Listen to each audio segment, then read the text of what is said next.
Crime branch unit 3 की team ने बड़ी सफलता हासिल करते हुए 2 अलग अलग वारदातों का पर्दाफाश कर दिया है। इस कार्रवाई में पुलिस ने 3 आरोपियों को गिरफ्तार किया है, जिनमें एक नाबालिग भी शामिल है। दरअसल खापरखेड़ा थाना क्षेत्र में हुई सेंधमारी और यशोधरा नगर थाना क्षेत्र से सामने आई वाहन चोरी की घटना की जांच के दौरान चौंकाने वाला खुलासा हुआ। पुलिस जाँच में सामने आया कि दोनों वारदातों के पीछे एक ही गिरोह सक्रिय था। सूचना के आधार पर कार्रवाई करते हुए पुलिस ने सक्षम उर्फ बोडा प्रेमनाथ मोदेकर उम्र 23 वर्ष निवासी गोलीबार चौक नागपुर, ध्रुव राजेश बिरबल और एक विधि संघर्षित बालक को हिरासत में लिया। आरोपियों के पास से 5 ग्राम सोने की अंगूठी, 5 तोले की सोने की लगड़ और एक एक्टिवा 2 पहिया वाहन बरामद किया गया है। जब्त किए गए इस माल की कुल कीमत करीब 7,40,000 रूपए बताई जा रही है। फिलहाल आरोपियों को आगे की कार्रवाई के लिए खापरखेड़ा पुलिस थाने को सौंप दिया गया है। नागपुर पुलिस की यह कार्रवाई अपराधियों के लिए कड़ा संदेश है। क्राइम करेंगे तो बच नहीं पाएंगे। नागपूर शहर हद्दीत महानगरपालिका निवडणुकीच्या अनुषंगाने सर्व परिसरात मनपा निवडणूक असल्यामुळे आचारसंहिता मॉडेल कोड ऑफ कंडक्ट लागलेला आहे।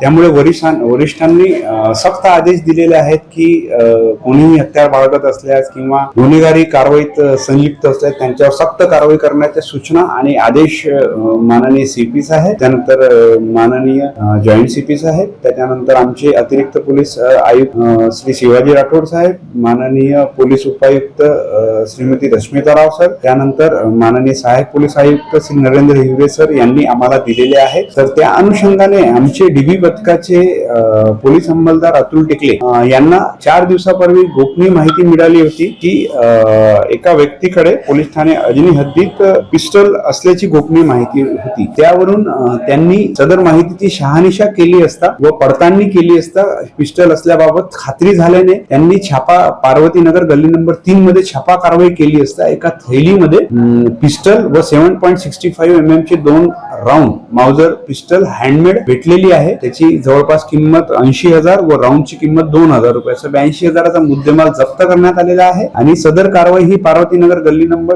3 मध्ये त्या डीबी पथकाने केलेली आहे। तर त्या अनुषंगाने शासनाचं धोरण आहे एक गोळी एक जीव। तर या 2 गोळ्या ताब्यात घेतल्यामुळे आम्हाला भविष्यात होणारी दुर्घटना किंवा भविष्यात होणारा क्राइम हे वाचविता आला आहे। आणि सदर कारवाईमध्ये आम्ही हे वेपन कुठून आलेले आहे याचा मागोवा घेऊन इतर आरोपींना सुद्धा अटक करणार आहोत। तर सदर कारवाईमध्ये पोलीस उपनिरीक्षक सिद्धांत मस्के, पोलीस हवालदार मनोज नेवारे, पोलीस हवालदार प्रकाश गाडेकर, पोलीस अंमलदार राहुल शिंदे, अतुल टिकले, त्यानंतर अविनाश चंगोले, त्यानंतर विपिन पिल्लेवान, पोलीस अंमलदार मपोशी रुखसार आणि हिमांशू आणि अभिषेक, माननीय पोलीस उपायुक्त कार्यालयाचे हिमांशू आणि अभिषेक यांनी वेळोवेळी तांत्रिक तपासात मदत केलेली आहे आणि सदर कारवाई यशस्वीरित्या पूर्ण केलेली आहे। पोलीस ठाणे अजनी येथे अपक्रमांक 9/26 कलम 325 भारतीय हत्यार कायदा व महाराष्ट्र पोलीस कायदा कलम 135 अन्वये गुन्हा नोंद करण्यात आला। तर पार्वतीनगर गल्ली नंबर 3 मध्ये सागर ब्रिजमोहन